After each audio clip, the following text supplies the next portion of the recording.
What's up, YouTube? I hope all is well. I'm just coming on here just to talk for a few minutes, just about staying focused. Like, we really gotta stay focused. There's a lot going on right now.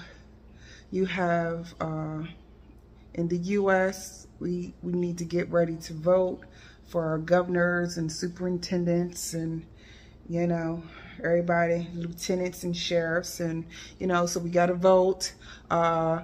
You wonder what we're voting for because we're in a situation where, you know, America is now feeling what other countries feel, you know. And I say that because, you know, other countries, and I'm just going to speak on, you know, let's just speak on Africa. You know, they say, you know, they're poor and they're hungry and they need money. And we are in the same situation right now. You know, if people didn't do right by their monies, we're kind of like in the same situation. I can speak on myself. You think that you are gainfully employed and you work for all these years, you go get your degree, you go get that education, get that European education, so you can get your European job and work in this European colonized situation.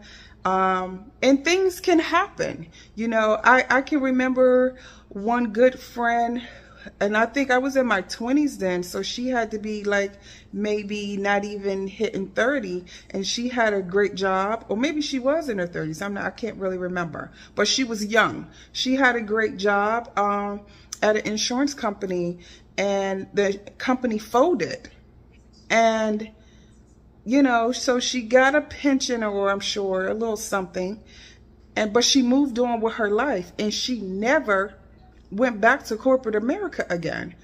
And you know, you don't really think about it, because then I was like in my 20s, so I didn't really think about, oh, that can happen to me. But it happened numerous times to people working for a company for so long in this country, and they can hire you when they feel like it. You can work for them 40 years, and if they feel like it, they can fire you after that 40 years, and there's really nothing that you can do about it.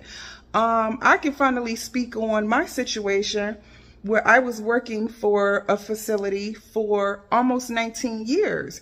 And during the pandemic, when the pandemic first started, they basically said that my position was not needed anymore. However, somebody sent the email by accident welcoming a new person on, and in the email stating that he was going to be doing my work. He's taking over my work. So it was like, oh, okay, you know, So, you know, I thought I had a case. I sent it over to EEOC. They was like, you know, well, they can't represent, but, you know, they gave you the right to sue. So I did that, spent $10,000, did all that. And after 2 years, guess what? And I mean, after 2 years, 3 depositions, all 3 people admitting to wrongdoing, tampering with my productivity count. I mean, we just had everybody on the panel. So, I mean, we thought, okay, common sense. We got it in writing, and they verbally stated it. Do you know, regardless of that, the system that we live in this country, okay, which shouldn't surprise anybody, because they can kill us when they feel like killing us, and, you know, it is what it is. But regardless if you do things their way, after you receive their education and go through their channels to get things done, the judge still threw the case out. It took you 2 years to tell me that, though, but it's all good, you know, because I feel like I wasn't the only one let go, because the people that mismanaged me, 2 of them, you know, they had to go too. How about that? Because I, you know, took a stand.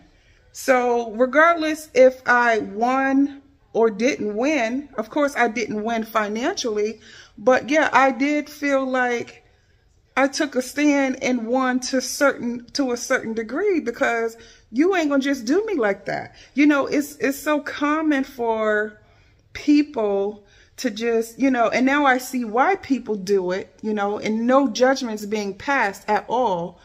You know, when people like be at a job for a very long time and just be like, well, just forget it, I'm gonna just move on.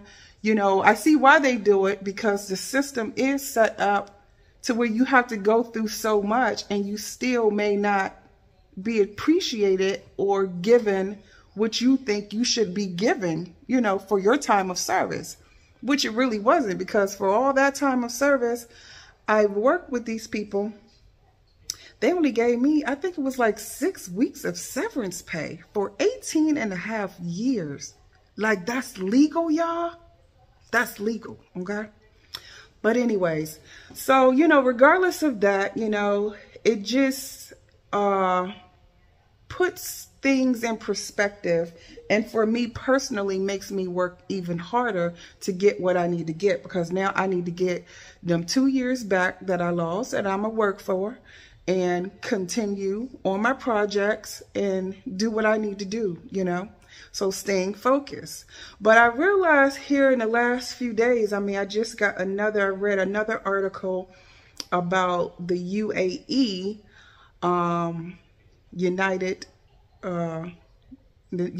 Arab Emirates or something. Is that how you say it? The UAE, where the people over there in Dubai, you know. They have put a ban on 17 African countries. So they put a visa ban.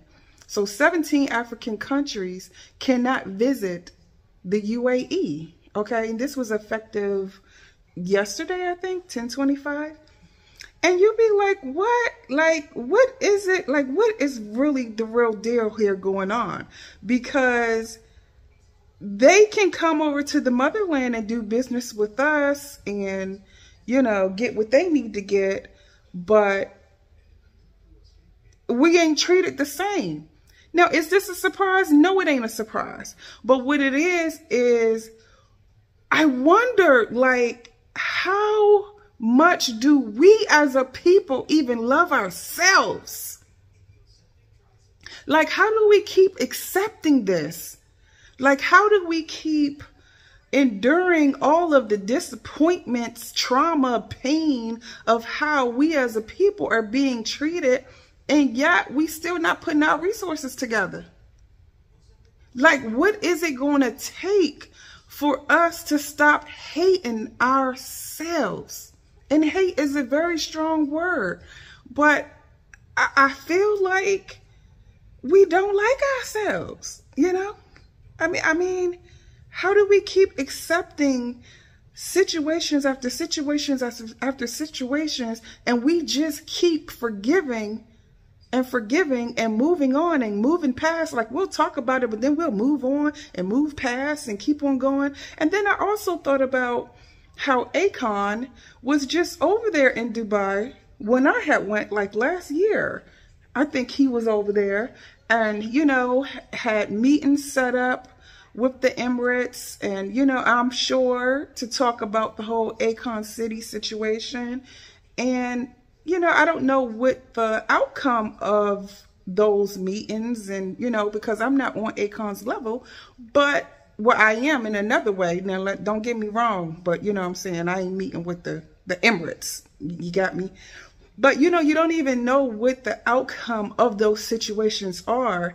And then they hit you with something like this.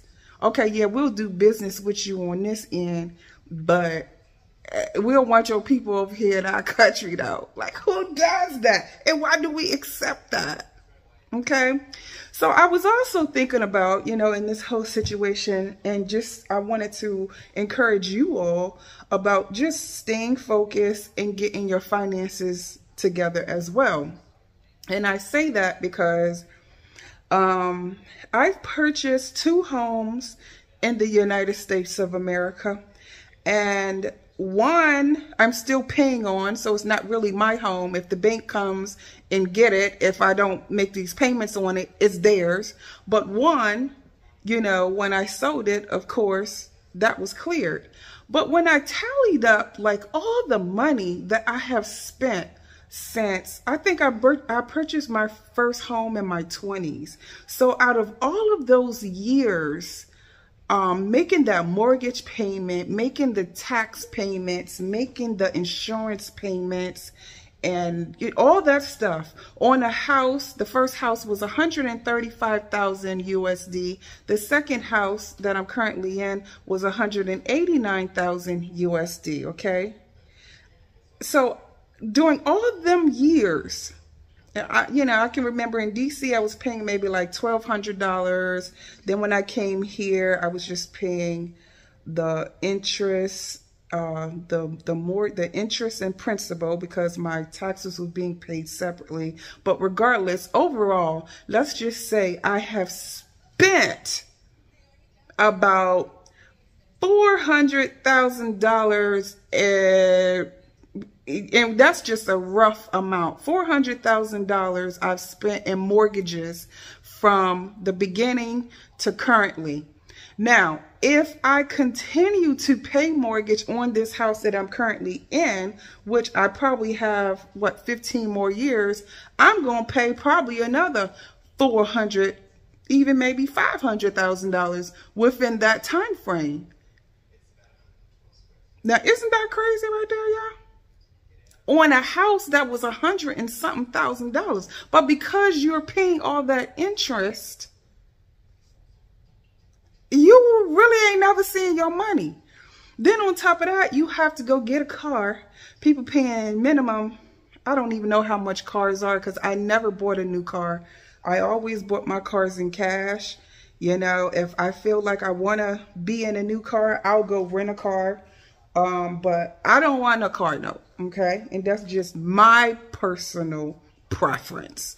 But even in that, let's just say you do that, you know, you buy a new car, it may last you for about 5 to 10 years before you buy another one. And these cars are running, I don't even know, let's just say between $20,000 up to $60,000 if you get a nice truck or whatever. So now that's more money being spent out. So it's just like when you're looking at your finances, and I'm speaking about all of this is because we have to take a closer look at looking at our finances and paying ourselves first, making ourselves financially stable first, okay, before we do the others.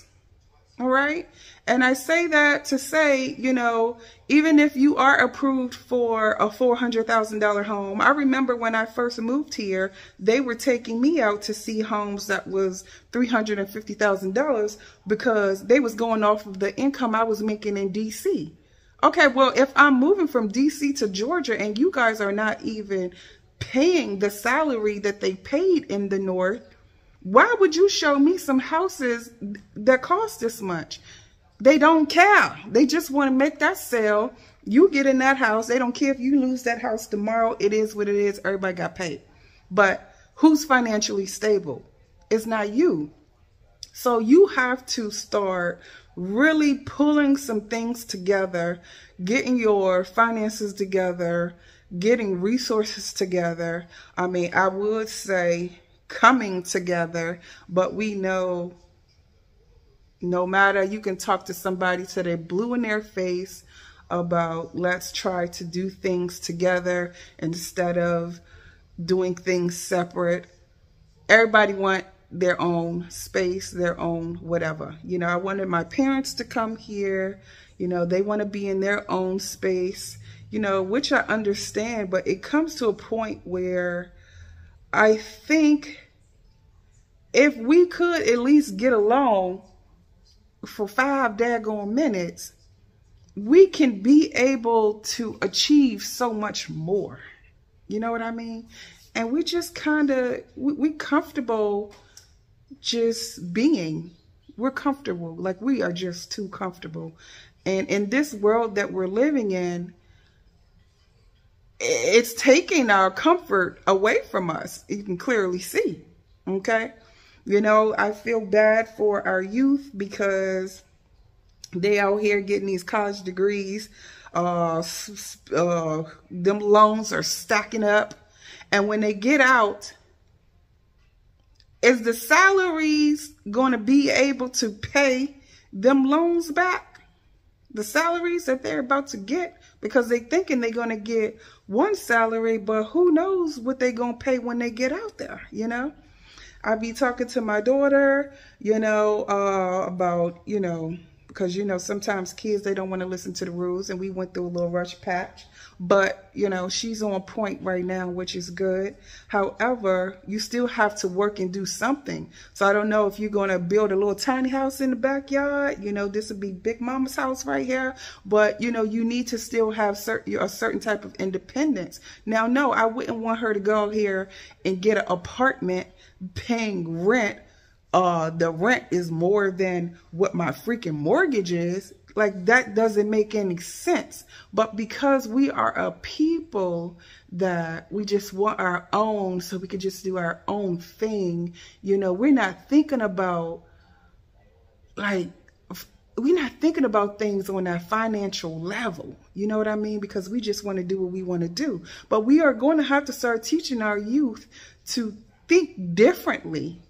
And we're going to really, right now, I mean, we don't really have a choice if this economy don't get better, because the kids still going to be living there. So you still, you know, but you still have to put your foot down in certain areas and let them know, you know, this is how it's going to be. This is going to be the structure. This is how we're going to do things over here. And we're going to build as a family. We're going to build this empire up and take it to other, you know, other levels, you know, that would give them a little bit more motivation in the why I'm doing things, instead of just, oh, I'm just going to work. And even though you go to work, you can't even afford to pay an apartment, your rent and your utilities with one income.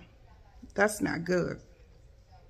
So yeah, I just wanted to cover, you know, a few things, because I feel like there's so much going on, and we are so focused on stuff that ain't even relevant. And then in turn, you know, we have so much to say about other things. You know, we have so much to say about what celebrities are doing and what this person is doing, and but yet, what are you doing? You know what I'm saying? Like, I'm not trying to be funny. You know, I go on Facebook and you know, and sometimes that's how because I don't watch the news. So I don't know. If my father don't tell me what's going on CNN or whatever, I'm scrolling through a timeline and I might see something. Then I have to go Google, like, what's going on. You know, that's how I find out things. But I feel like people got too much time worrying about what billionaires are doing when you ain't even got $1,000 in your bank account. Like, I'm going to need you to level up and really focus, because if we as a people have that much time to research on what billionaires are doing, that's a problem. Like, we can be using that energy in other areas, but we're not. So I just, you know, want to just encourage people just to, like, really, really stay focused. Don't let things take you off guard. You know, plan, pursue the things that you want to do in this life, because you can still do it. You know, it may take you a little longer to do it, but you may, you know, I mean, even for me, the last time we spoke, I was working like 2 jobs. Well, one of the jobs was driving me crazy, okay? So I told them people, no, I can't do this. And it's okay, you know? So I completed that assignment last week. And I didn't care nothing about it. And I was talking to my friend about it, and she's so funny. She was like, yeah, you know, they will work you until you die. And then, you know, they don't care about, you know, the things that you have to do, illnesses that may come. And when they feel like it, they'll just get rid of you. No notice. You don't get no 2 weeks notice when you getting fired. They give you 1 day. You get that email and you know today is the day. They don't care if you got to pay rent next week and you needed 2 more checks to do whatever it is. They don't care. And when she said that, she's so funny. She always keeps me in line. But, you know, it's a certain piece to be able to move the way you need to move, you know. And that's why I'm telling you, we have so many people focused on like things that I don't even know how they can be focused on, especially the ones in my age bracket, because I'm thinking about retirement. Like, I'm thinking about just having something where I don't got to pay rent. I'm thinking about, you know, the only things that I need to be focused on is maybe paying some utilities and buying some food or whatever. You know, I just want that simple life off the grid at this point, because, you know, I've been working ever since I was 13 years old. And when you look back and just go through all the money you spent, you know, on things, you have to ask yourself, you know, was it really worth it? So for some people, it is worth it. You know, they like, you know, the things, you know, material things, and they like looking good or whatever, you know, and that's their thing. You know, I'm not knocking it, because, you know, there's something out here for everyone. I would say that. So whatever your thing is, do your thing at the best of your ability, but also make sure you are financially stable too, and that you are paying yourself first. Okay? You paying yourself first, and you making sure that you're okay first before we spending out money to make billionaires more richer, you know. And you think about it, you know, we got the Asians, they got the beauty supplies and nail salons and all of that. They got that on lock. The Indians are now taking over a lot of our HR. I had a few people calling me where I couldn't even understand what they were saying, trying to do background checks. I mean, this is government background checks, and you couldn't even understand what they were saying. And then, you know, with health information management, you know, they are coming up and they taking over. And so you think, okay, well, what do our people do? Like, what do we have on lock? Is it the music industry? Well, not really 100%, because we still working up under somebody else. You know, is it the fashion industry? Well, no, not really, because all of these boutiques are basically getting their items from other countries, you know, could be China or India. I don't know where they're getting it from, you know, selling it to us for about $100 while they're rocking, you know, the European fashions, you know, like the Gucci's, the Louis, the Fendi's and all of that.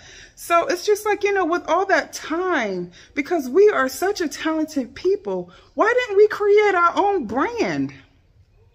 So if we can pay $100 for a shirt that they're selling in a boutique that they got from China that they only probably paid $5 for, we can definitely help these people create their own brand now. Yeah, but it's just about how the money is being spent and how it's being utilized and how serious you take your finances, you know. So all that to say was just a quick, you know, little talk, you know, because I'm about to get to work and start my day. But I just wanted to come to you.